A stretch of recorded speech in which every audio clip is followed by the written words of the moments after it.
Akkam jirtani wayyaadha. As magaalaa Minnesota kanan jira. Xiqqoo atiin leettaa jirra fakkaata. Haala roadmappii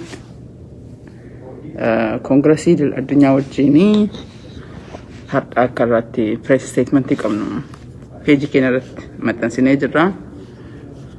Hanga achi dhufuu fi amma istiidiyoo san keessa jira. Namni garii as anuma qofatu jira. I don't know, rumii ka agartanii na duuba kana fakkaata. Isteejii irra jira. Sagalee na dhageettu miti? Sagalee, okay, sagalee na dhageettu jedhee abdiin qaba.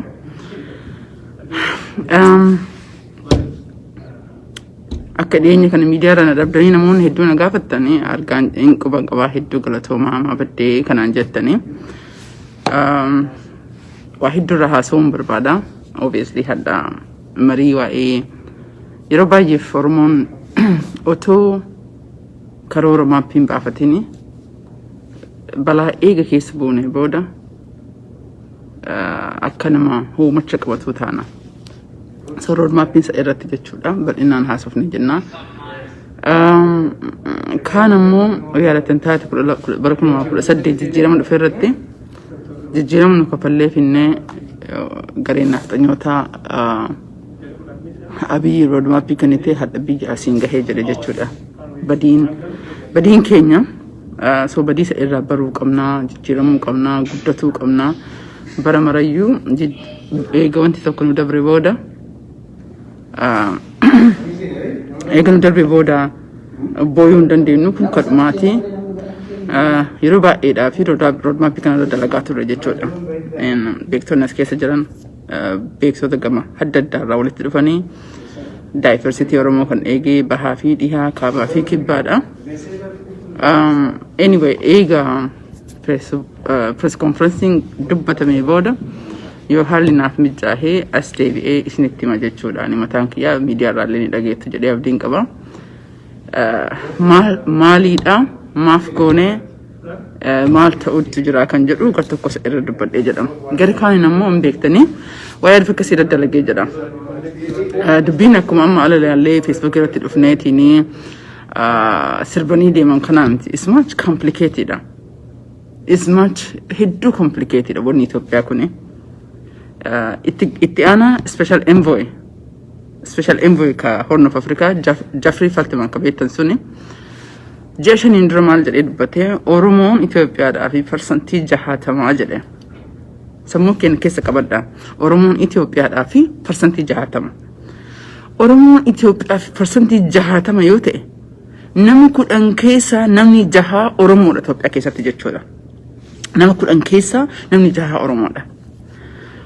Wanti kana isin kaasaa jiruu fi yeroo baay'ee gaafii adda addaa irratti jimaatuma kana warra garee looyartoota mootummaa Ameerikaa hojii dalaguu wajjin walgeenya haasaa turre maaliif Oromoon sagalee dhabdee eega rakkoon isin jette kun jiraatee jedhee maafi intentionally mootummaan Ameerikaa sagalee Oromoo dubbachuu dadhabe kan jedhu irratti haasaan kun waan dhufeef isin dubbataa jira cinaaraan jechuudha. Akka naafillee haarawaa ta'e jechuudha. Anyway, Oromoon namni 10 keessa Itoophiyaa keessa kan jiru xiqqaate namni 6 yookaan namni 7 because gosti gariini yoo laalta naannoo Amaaraa keessatti Walloo Goojjam keessa jiru Oromoo guddatee jira. Somaalee keessa akkasi. Beenishaangul Gumuz keessatti akkasi. Oromoon karaa saba biratti kalaqamee jechuudha. Nevertheless, xiqqaate Oromoon Itoophiyaa keessatti namni 10 keessa namni 6 Oromoo. Akkamitti percentii lakkoofsa uummanni agar qabu That would be nice. Boicha sagalee dhabee jedha. Hai, akkam wayyaadha. Gaarii. Dhiifama. So kanaafiyyuu hai kan fa'aad dhiifama as waa qopheessaa jiranii. So maafi sagalee dhabne. Lammatarroo warri Tigree kuni kakalee mootummaan akkasii dhahee jedhe. Harka guddaan naannoo fi bilisoomsanii naannoo hambaa qabatanii saffisaan mootummaa jijjiiraa jiran kun lakkoofsa 6%. baay'inaan jechuudha. Nama kudhan keessa nam tokkoon geettu jechuudha. Itoophiyaa keessatti baay'inni jira. Nama kudhan keessa kudhan walitti qabdee jette uummanni Tigree kun nam tokko iyyuu hin gahu. Garuu jiraachisaa kan deemu. So rakkoon Oromoo keessa jiru is much complexidha. Rakkoon sanii fi karaa maraanii iyyuu akka sagalee dhabne jenne anyway jijjiirama dhufaa irratti jiru ammoo yoo akkuma yeroo baay'ee dubbadhee jedhe yoo Oromoon ofii isaatii gatee deeme malee yeroo kanatti sabaaf sablammiin Itoophiyaa kan addunyaan eegaa jirtu kan addunyaan laalaa jirtu Oromoodha. Garuu Oromoon yoo of gatee jedhee rakkoon sanii kun jechuun hadda sirna kana keessa illee kan jiran Oromoo hedduutu jira. Yes, uummanni kun yeroo baay'ee Oromoo gatee jira. Oromummaa isaanii jibbanii jiranii. Kanaafuu Oromootti lakkaa'amuu jettanii uummata kana fixuu hin dandeenyu jedhee yaada. Fixuu illee hin qabnu, fixuu illee hin dandeenyu. Garuu uummanni kun Oromummaa absoluutely jibbanii nafxanyaa ta'anii jiran. Namni yeroo kana keessatti sirna ijoollee nyaataa jiru kana keessatti mootummaa kana wajji ta'ee mootummaa wajjin kana kadheelu kan mootummaa kana wajjin asii akka sagaagaltu si galee gaarummaa mootummaa kana akka dubbatu kun Oromummaa hin qabaachuuf miti. Nevertheless Oromoodha. Kanaafiyyuu mariin saffisaan ta'uuf deemaa anyway Secretary Blinken biyya achi karaa keenyaa deemaa jira. Wanti inni deemaa jiru fanni guddaan sanii garkaani namoo waa'ee hidhamtoota amsuun sammuu keessatti amma kibxata kana kampeenii qabna hidhamtoota irratti abuurannasi godhuuf jechuudha.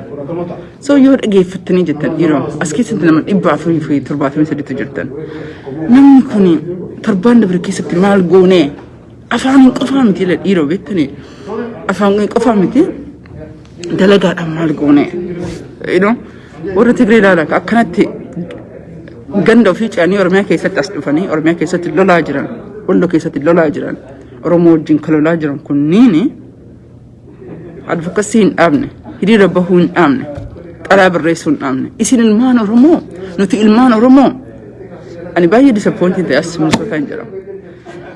Jimaata 29tti namni 100 akkanatu hiriira bahee jedhe galgala sirbaaf nammoo nama 1000 olitti dhufee jedhe. Of gaafachuu qabna. Qabsoo bilisummaa kana sireera teettee namni sireera sii fidu hin jiru. Asitti ammoo leelliste dhiirummaa kan keessatti wanna jaatee fi namni jijjiira ati fiddu hin jiru dalagaadhaan. Every day dalagaadhaan dalaguu qabna. Uummata keenya sagalee taana yoo ka jennu taate sagalee gariin akka isin dalagdan barbaadanii manuma teettaniitiin jala laaltanii mallaquma kennitanii gaafii hin gaafattanii. Gara kaaniin ammoo uummanni Oromoo kalolaa jiruuf.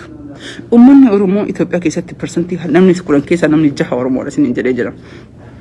Kalolaa jiruuf dimokiraasii fiduudhaaf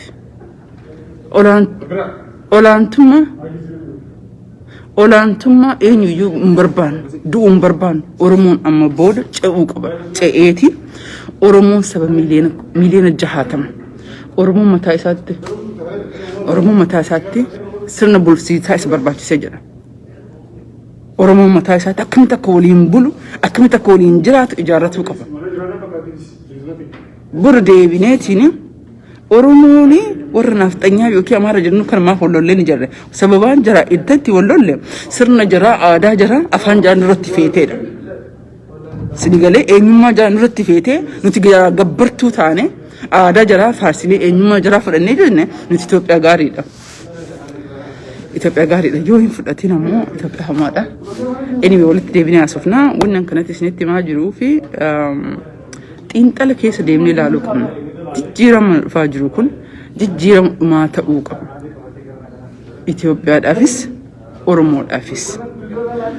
Jijjiirama kana keessatti amma booda Oromoo of duuba deebinee wallolullee warra Itoophiyaa nafxanyaa taatee Amaara jennullee kan lollu hin jiraatu jiraachuullee hin qabu. Jijjiirama koongiresiin xalayaan amma irratti amma dubbatuuf deemnu jechuudha.